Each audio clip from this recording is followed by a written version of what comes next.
here in Amistad at the church, and I'm with Helen, Herbert, Liebengood, and Tommye Beavers. So Helen, could you tell us when and where you were born? I was born in Amistad, New Mexico, August 25th, 1918. Okay. Could you tell me a bit about your family and how they got here? My grandparents came here to take up land, and my mother lost her mother when she was only 12, and she left here to go to Michigan to live with aunts and uncles. But she came back here. She loved this part of the country. And she came back here, and she met my father, who was a very attractive young man, she thought, and they ended up marrying. And as a result, a year later, I came into the scene. Okay. So what did your parents do? You mean in their after they settled? That we settled in Guyman, Oklahoma. Okay. When I was 3 years old. And my father had various jobs, including the depot agent for the Rock Island Railroad in Guyman, Oklahoma. And then in later years, he had a plumbing establishment. And he was the main plumber in Guyman. Okay. Put in lots of bathrooms, lots of kitchens. Do you remember Guyman? Oh, very well. I lived there 35 years or something like that. So I was in Guyman a long time. And what did your mother do? She was a housewife. Okay. And how many kids did your mother have? I had one sister. There were just two of us. She was born a couple of years after I was born. Okay. So what was Guyman like when you were little? Just a little town. Just a sleepy town, you might say. Surrounded by farms, of course, and we weren't involved in any way in the farming operation, but of course our income came from the farms, you might say. But I was just an ornery little girl who running around town. I remember one time when I was to meet my father at the railroad station, but I lived on the other side of the wrong side of the tracks.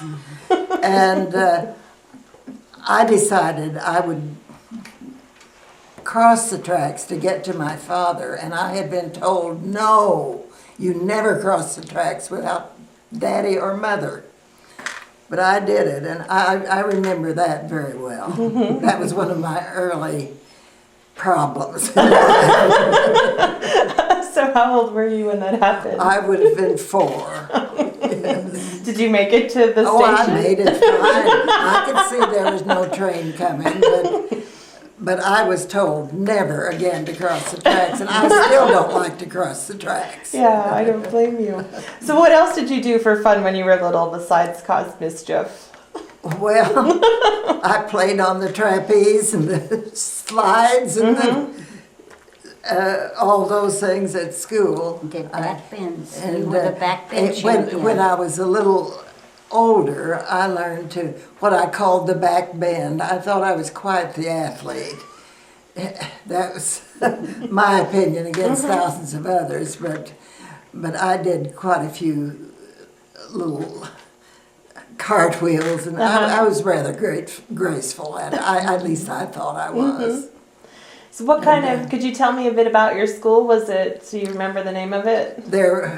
Guyman Grade School. I don't know whether it had a pet name. I don't remember, but it was a little 2-story building in the design of so many of the little schools in those days. I remember hearing stories about things that had happened before I was in school. I remember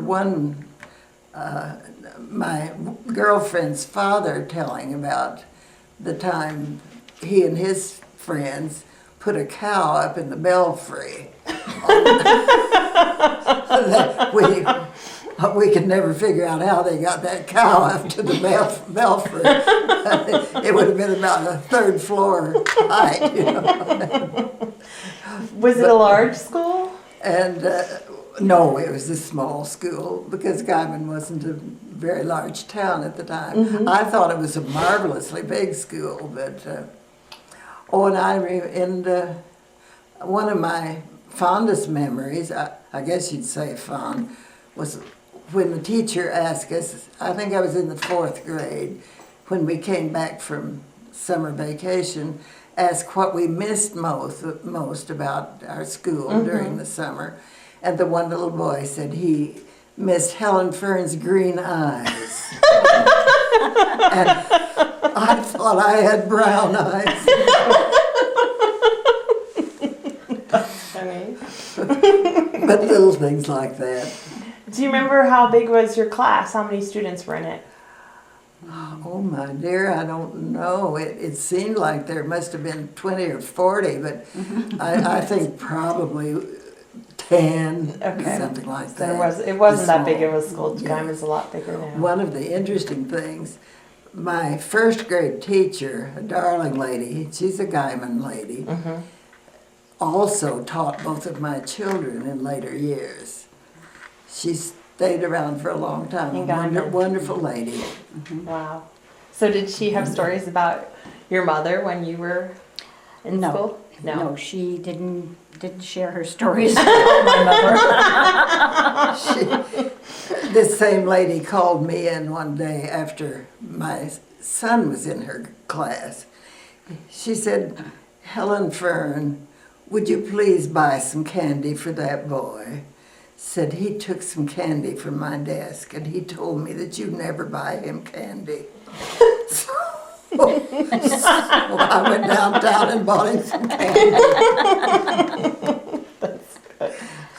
But we had fun with the fact that they had the same. She was a wonderful gal. Yeah. Anything else you liked to do as a kid? Do you remember? How about your high school? Well, and if you want me to go on into high school. Yeah, you could go on. We'll go back. No, we could go into high school Okay. though, because we're on fun now. So Okay. go ahead. We just had grade school and then high school. They had no Junior high. junior Yeah. high. And when I went into high school, there were a couple of other girls in my age group that we fell in, you know, in a little group of girls that run around together. And one of the girls sang very well. She started singing, and I started harmonizing with her. And one of the other girls picked up another piece of harmony. And we went all through high school singing in a trio. We had a lot of fun with the popular music of the day. What was the name of your trio? Do you remember? We didn't give it a name. We were just the Guyman High School Trio. And we sang at Lions Club. And during when they started having the May 2nd, is it May 2nd? Pioneer Day. Pioneer Days. We did a lot of singing during that time for various organizations. That's great. On their booster trip, I remember we dressed like cowboys or old-fashioned ladies and went along and sang. That's great. But we had a lot of fun Yeah. singing together. The soprano in our group, unfortunately, was killed in an automobile accident in our senior year, and my sister stepped in then, Mildred Louise Herber, and sang her part. So we went on with our trio that way, but that was a lot of fun in my high school. That was one of the big things that we did. You know, there wasn't a lot to do in a little town like that. And my mother made it clear that I was not to do some of the things that some of the other children did. So I didn't. So you sang.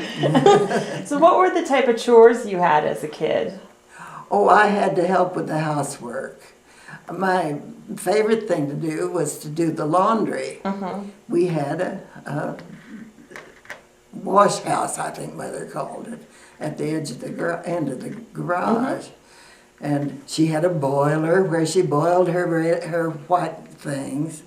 then she did have a washing machine with a wringer. So I enjoyed doing that. And then, of course, I had to wipe the clothesline and hang everything on the clothesline. And that was my favorite thing to do. When I had to dust the house, I didn't like that because I got dust up my nose. But I did enjoy doing that laundry. When you did the laundry, how long did it take you to do it? Most of the day, really. of the By day. the time the clothes had dried on the line and I had to take them in and fold them, it was a pretty long day. But I liked it. That was not bad. So how old were you when the Dirty 30s hit? It was the first I remember how really overwhelming it was just before I entered high school. That would be, I can't think of it, 1933 30. or something like that. She graduated in Of course, 36. Okay. As far as I can remember, there's been a certain amount of dust blowing in the air, but it began to be depressing, terribly depressing by that time. And by the time I was in high school, I don't remember going to school without dust in my face. So could you tell me some stories or anything you remember about that time? Well, when we were, I can't think of any specific stories early in those years, except that every time we stepped out the door, we had, well, even in the house, we had dust in our nose. This one girl who sang with our group was killed in an automobile accident, as I said, in our senior year. And we had gone to bed that night. I was a good girl. I was home. It was on a Valentine's Day, if I remember correctly. And I wasn't allowed to go out that night. It was dusty. It was bad. And I remember the phone ringing in the middle of the night. And the telephone operator had heard about the accident, and she knew that I ran around with Marjorie. And she called to tell us what had happened. I thought that was rather interesting because here we are. She's just the telephone operator, but still she knows that I was a friend of Marjorie, so she calls us.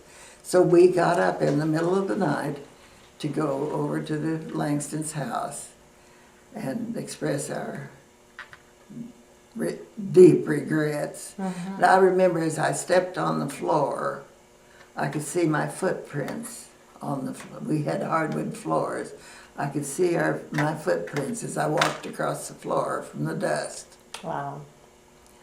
And Mother cleaned house from morning to night every day of the world. Did your mother get frustrated by that? Oh, poor girl had a nervous breakdown before it was over. It was just almost too much for her. I remember more than once, my father would go to the woodshed and get the scoop shovel and bring it in the house, and Mother would sweep the dust into the scoop shovel. He'd carry it out, pour it in the alley, then come back and get another scoop shovel full. And finally, after they shoveled a lot of it, then she'd get the vacuum out. And of course, vacuum a while, then empty the vacuum sack, come back and vacuum some more. It was the story of our lives. Every day we cleaned house.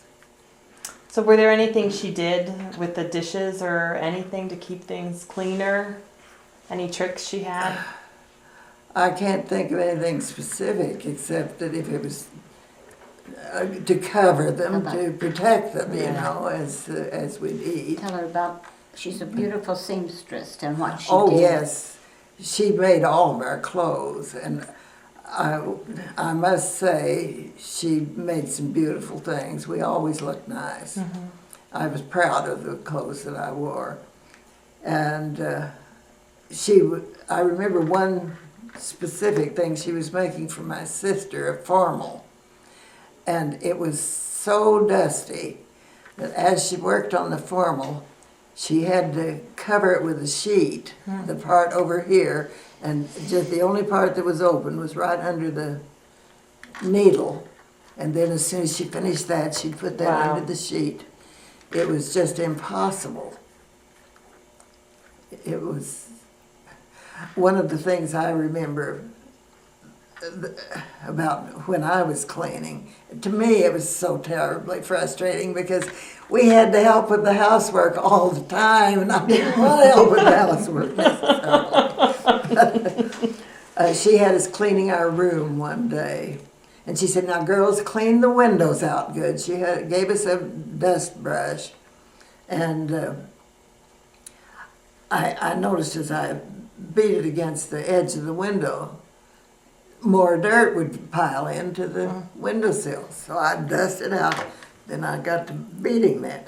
And I could have been there all day beating that, and the dust would keep. Wow. It was in the walls, it was in the Ceiling. attic, it was every place. Wow. And you could clean it out and it came right back. Wow. Do you remember, did either you or your sister get sick at all, or anyone in your family? No, we didn't.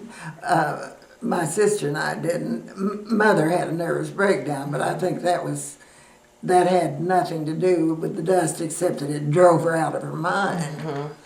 And that was a very dark time in our lives because I found her crying about half the time.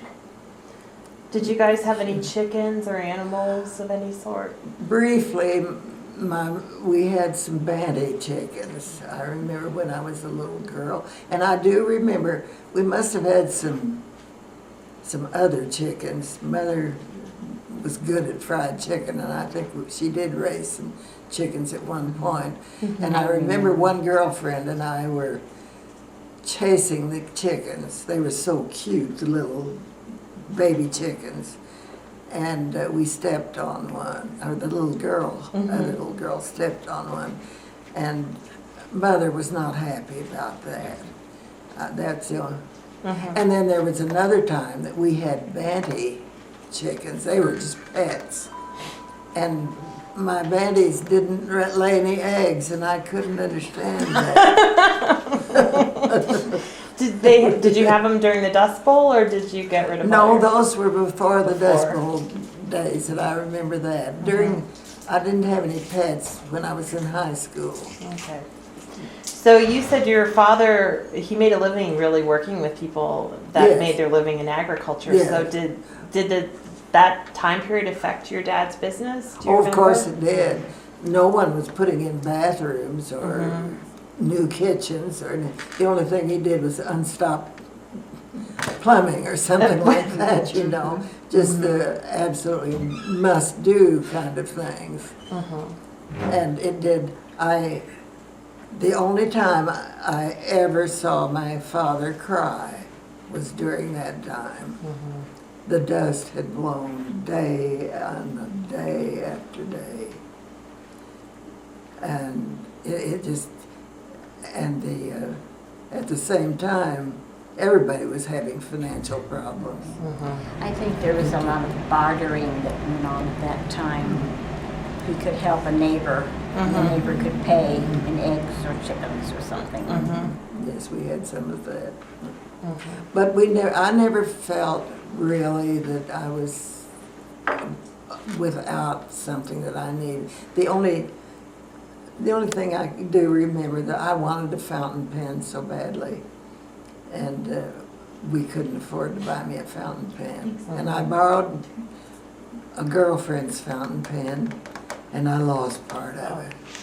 So then we had to buy a new fountain pen for this girl.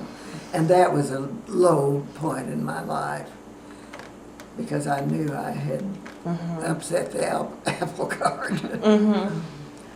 But I really never felt deprived too badly. Do you know if your family ever considered leaving during that time? My mother did. But my father seemed to love it there, and he just couldn't bring himself to leave. We did go to California one summer.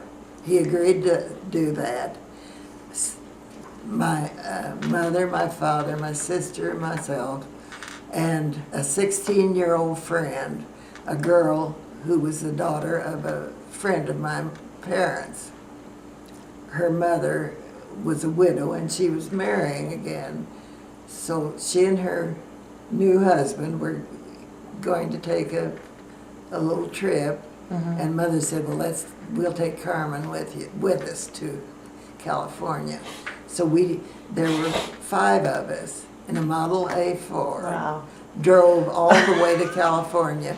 No air conditioning. Doesn't sound comfortable. I don't know where we put our clothes. I've been wondering about that recently. Somehow we made it to California. And my father was going to try. Mother had a cousin there whose husband had something to do with, I don't remember what he did exactly, but he arranged for my father to have a little temporary job there. And my father tried it. He didn't like that. He wanted to come back to Guyman. So much to my mother's disappointment, we came back to Guyman. So you were just there one summer? Yes. Okay. Do you remember, did your school sort of empty out? Did lots of your friends leave and their families, or no? No, that part of the Dust Bowl, I can't say that I don't remember missing anybody particularly. Most of us stayed. I know there must have been people who left because I keep hearing it all the time. But not in Guyman. But I don't remember. The only thing I do remember, there was one good-looking boy who disappeared, and I heard he went to California.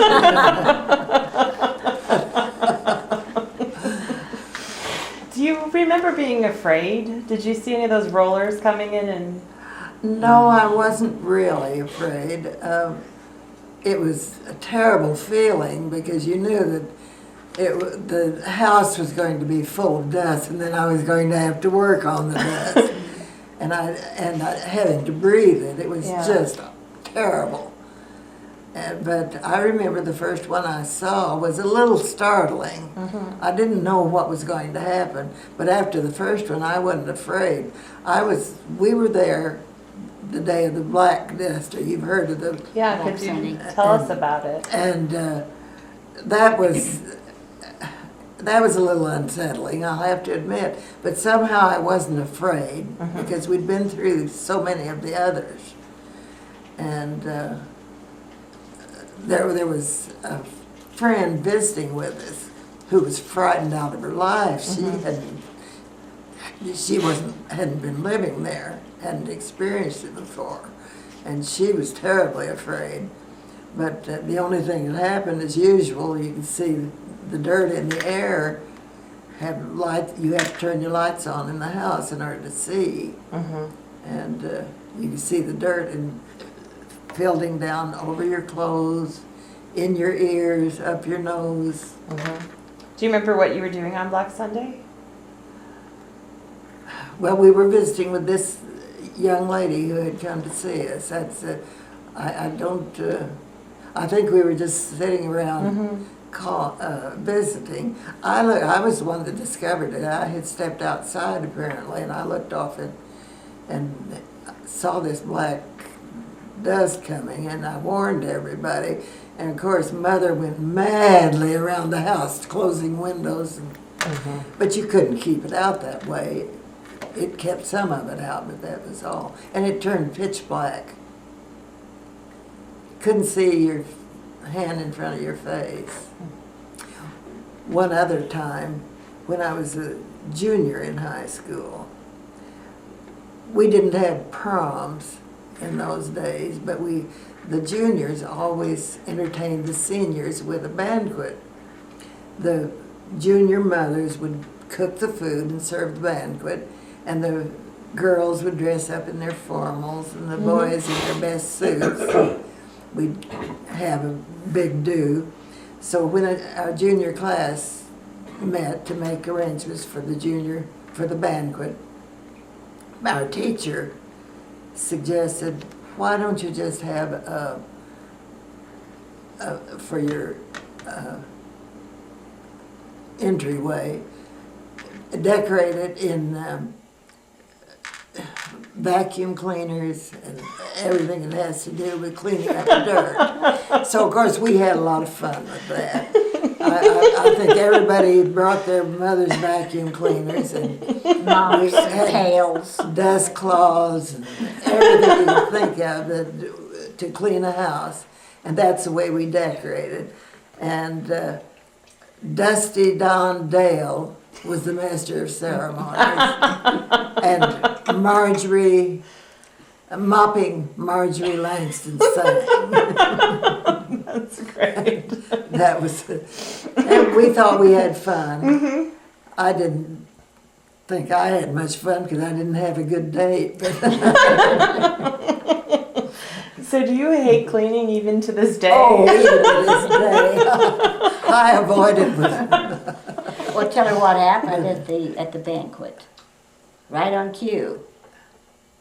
What do you mean? The dust started blowing. Oh, well, honey, it wasn't right on cue. Oh, yes. When we woke up that morning before the banquet, the dust was blowing. Of course, it blew all the time. That was. I can remember it was in the Masonic building, and I remember you have to go up the steps.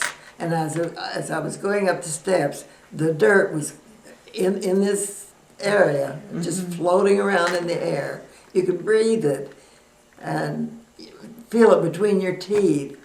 And I remember it gave me a terrible feeling in the pit of my stomach. I just despised it, of course. But I never wore a dust mask. I refused to do that. Did your sister? No, neither one of us did.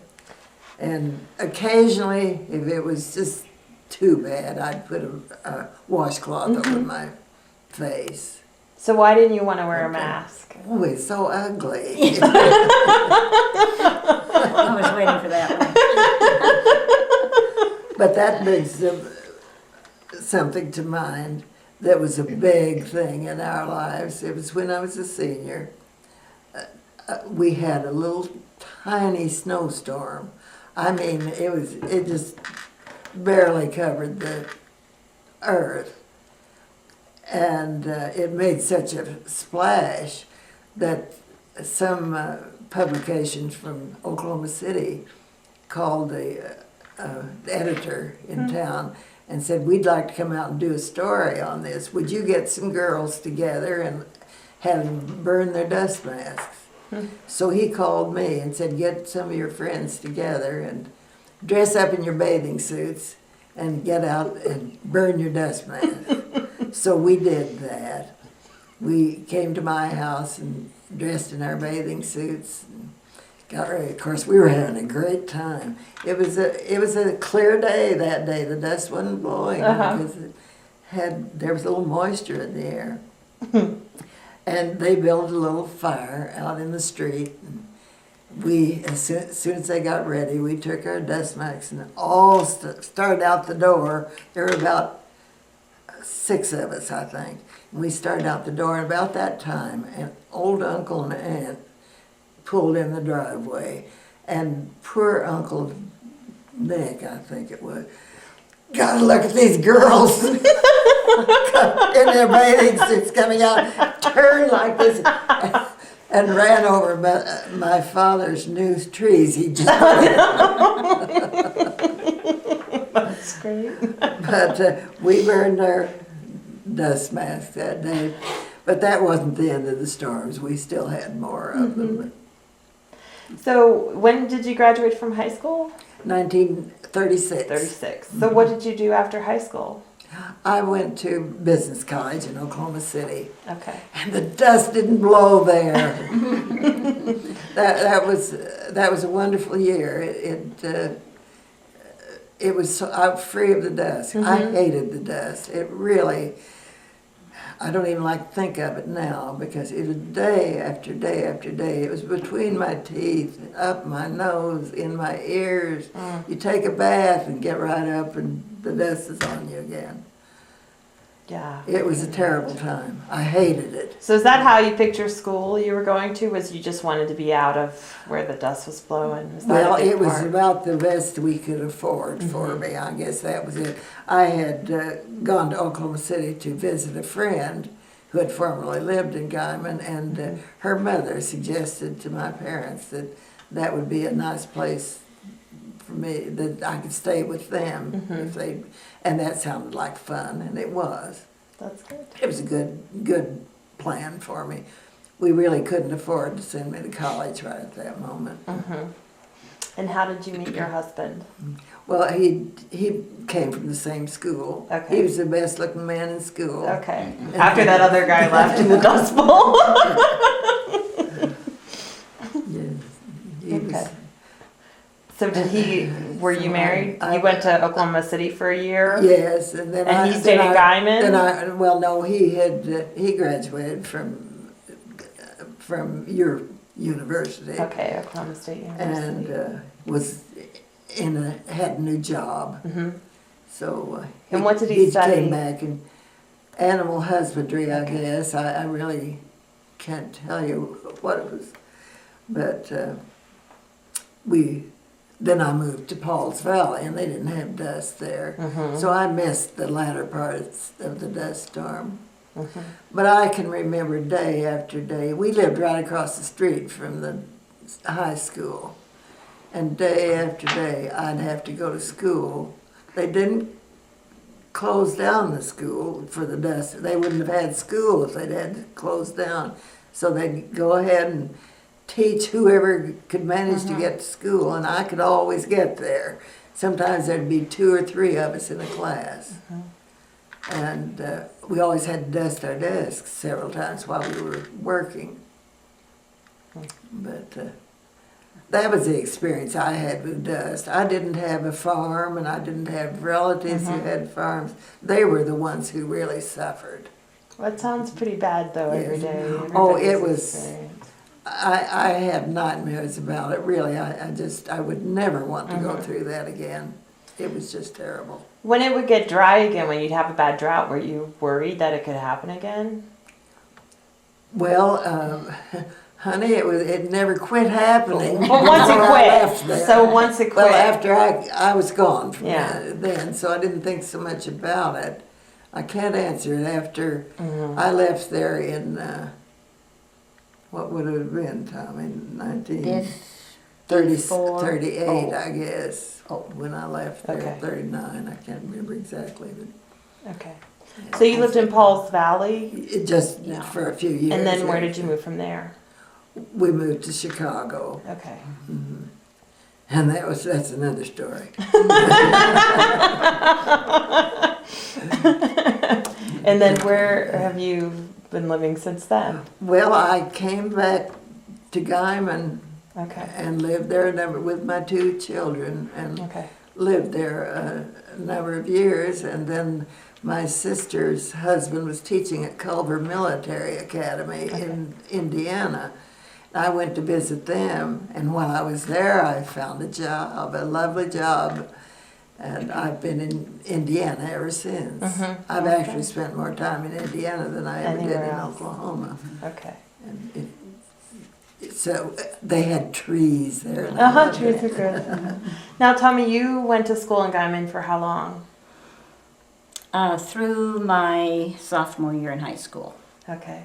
And then I transferred to Indiana to be with my mother. Okay.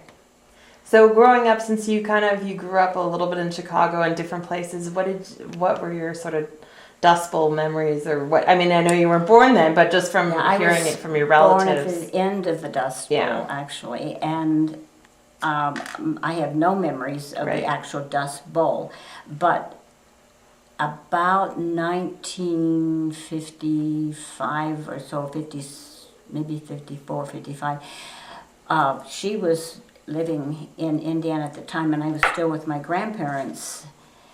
And we woke up one Saturday morning, and we were to go to Goodwell to a competition, a music competition, which was an annual event. And everyone had worked very hard with our compositions. And we woke up and one of these dust storms was coming in, which we had never seen. I had never seen. My grandmother had, and immediately it was rush, rush, rush. We got to close everything up, pull all the drapes. She went through the same routine, and everything was called off. We couldn't go to Goodwill. We couldn't see our hand in front of our face. So I had one 24-hour period that I experienced the Dust Bowl. And after it subsided, I helped clean up the house, just like Mother did. My grandfather came in with a shovel, just like he had done in the good old days, and we swept a lot out. And then on Monday, we all had to come to school in our work clothes with buckets and mops, and we all pitched in and helped clean the school. Wow. So that one day, did it make you appreciate the Dust Bowl stories? Absolutely. I understand these Dust Bowl stories much more having gone through something, and I can't understand how anybody survived it. It is amazing. So growing up and living in different places, do you think that there's some characteristics that the people who survived the Dust Bowl have that other people, other places may not have those same? A sense of survival. Yeah, look how old she is. She can survive. And if people don't know, she's going to turn 97 in a couple of weeks. Yeah, strong. So she's a very strong person. So I'm going to switch gears a little bit. Could we talk about your roots here in Amistad? Aha, that's yours. As I remember it, I may have my dates wrong, but my grandmother and grandfather and my mother and her brother boarded a train in Michigan with a group of people who came to this area to claim some land. And my mother was, I'm a little confused whether she was 9 or whether it was in 1909. Tommye, do you? Well, you told me 1909. I get confused somehow. But it was with this train load of people. There were, I don't know how many people were there, but it was quite a load apparently. And brought all their belongings so they could settle in this part of the country. And I think they probably, and correct me if I'm wrong, the train stopped in Narragansett, and everybody left the train there. And Mother's stepfather put them in a little, I don't know whether it was a hotel there or someplace that they were keeping some of the women, I guess. And they stayed there while the men went out and created a living quarters, if you don't care what you say, for the family. And she had some, do you want me to tell you about some of her stories that she told about? Her mother was very thoughtful about things, and when, what's the satellite? Halley's Comet. Halley's Comet. Somehow she knew that the comet was about to be visible, and she built a place in their wagon. They had a wagon, and had the kids stay up all night so they could see Halley's Comet in the sky.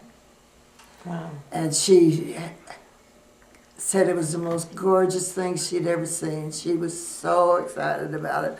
And the last thing she said to me before she passed was the year that Halley's Comet was supposed to be back again. She told my sister and me, said, be sure and watch Halley's Comet. Wow. And that was one of the many things. And she and her brother would pick up, what'd she call them? Cow droppings. Chips. Cow chips. And they'd pick up a bunch of cow chips and sell them. And they earned some money that way. they had an old wagon, and I think they had a barrow or something, and they'd pick up these chips and sell them for a little money. And she tells about the beautiful dress her mother made for her one time for Sunday school, for Easter. And it was made out of, her mother tore a dress apart that had come in with the missionary barrel. Apparently, they sent a missionary barrel in, and her mother tore this dress apart and made a dress for Mother. Oh, she said it was the most beautiful dress. She just felt so wonderful in it. And before the day was over, it split. It tore. She had a lot of very sad tales to tell about some of it, but she had a lot of happy tales to tell about what happened after they settled here. And what did her family do here? Well, I think they were trying to farm, and I think perhaps it was not successful. Unfortunately, when she was 12, her mother passed on. Poor girl, she was there alone with her mother. Her stepfather had come into town to try to find the doctor, and before he could get back, her mother died, and she was there alone with her mother at 12 years old. And she went to live with her aunt and uncle. Soon after that, for a while, they kept her. And she tells about the day that her aunt was gone, and there was some men who came there on business. I don't know what it was about. I suppose they were rounding up cattle or something. I don't know what they were doing. And she went out and caught some chickens and dressed them at 12 years old, and had fried chicken and mashed potatoes for their lunch. She was quite a mother, I tell you. Oh, she did make good fried chicken. Yes, she did. I remember a story that she told me about Christmas. They didn't have money to get gifts, but her mother surprised her on Christmas morning. She said with the best gift she's ever received. It was an apple.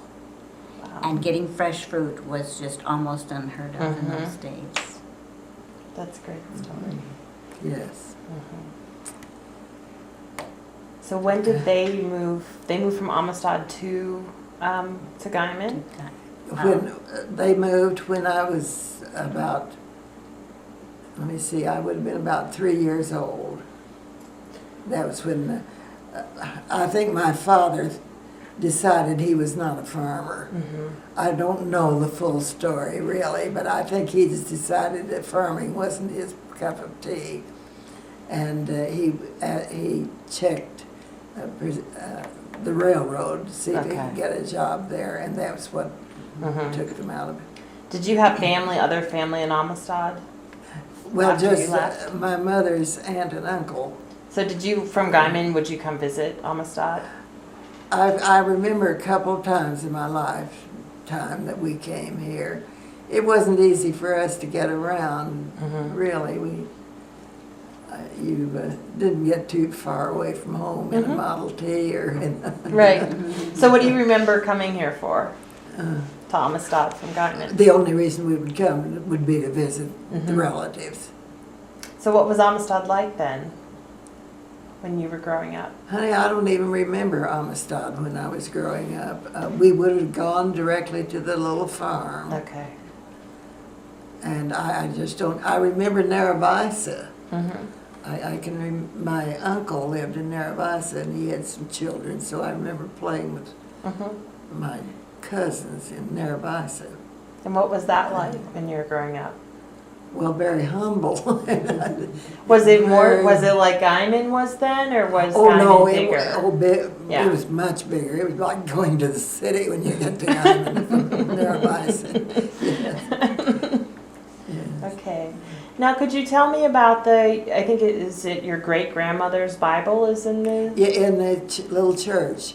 Mother said that her parents, her mother and stepfather, helped build the little church.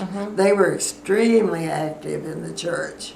My grandmother was the Sunday school superintendent, and she sang beautifully, I guess. Of course, I never knew my grandmother, but she sang, and she taught my mother to sing.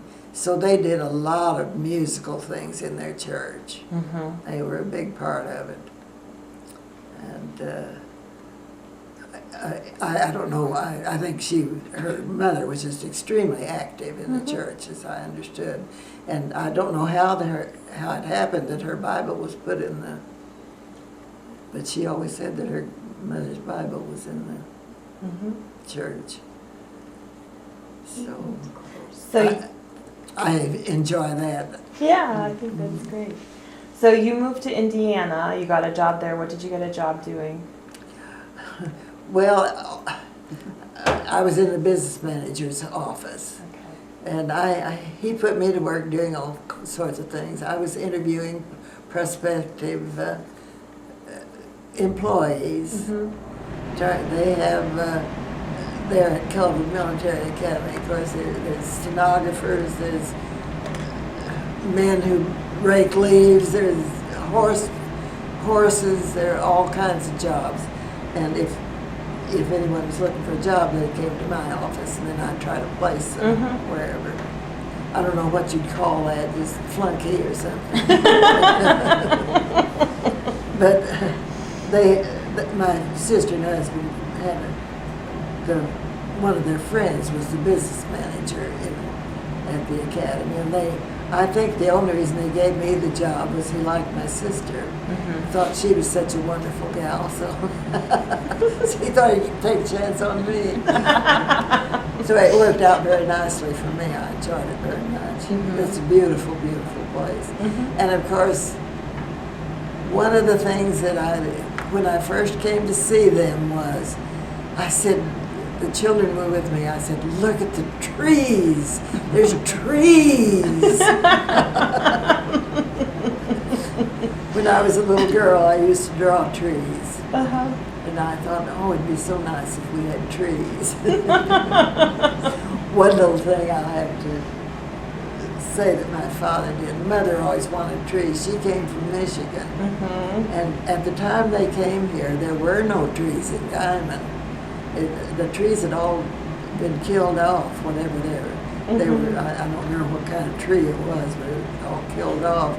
So my father went out to the little stream that ran some distance from Guyman and dug up 3 small cottonwoods. And he trimmed them all up good and brought them in town and planted them. And some of the fellows in town kidded him about planting telephone poles. But Mother carried water to him in a bucket and got those trees growing. And they were the first trees in town. Are they still there? You know, I don't know. I tend to think that. I'd rather think not. I don't think they have a long life. We went by there the last time I was here, and I don't remember seeing trees, so I think they must not be there anymore. But it was fun, really. It was wonderful to have trees. They made a little shade in the front yard. We spent lots of time. That reminds me of something that happened during the dust storm days. It was a nice, clear night. The stars were. That's one thing out here. You can look and see the stars. And I love that. And we'd put a blanket out on the ground and look at the stars and get out there. And I had a ukulele, and the 3 of us would sing. And we got out there one night, and it was especially beautiful. The stars were out, and we sang, and we sang, and we sang, and we sang. And about 3 o'clock in the morning, the neighbor next door came out on his front porch and just crowed like a rooster and walked back in. He didn't say a word, he just crowed. My mother came running out of the house. She said, girls, get in here.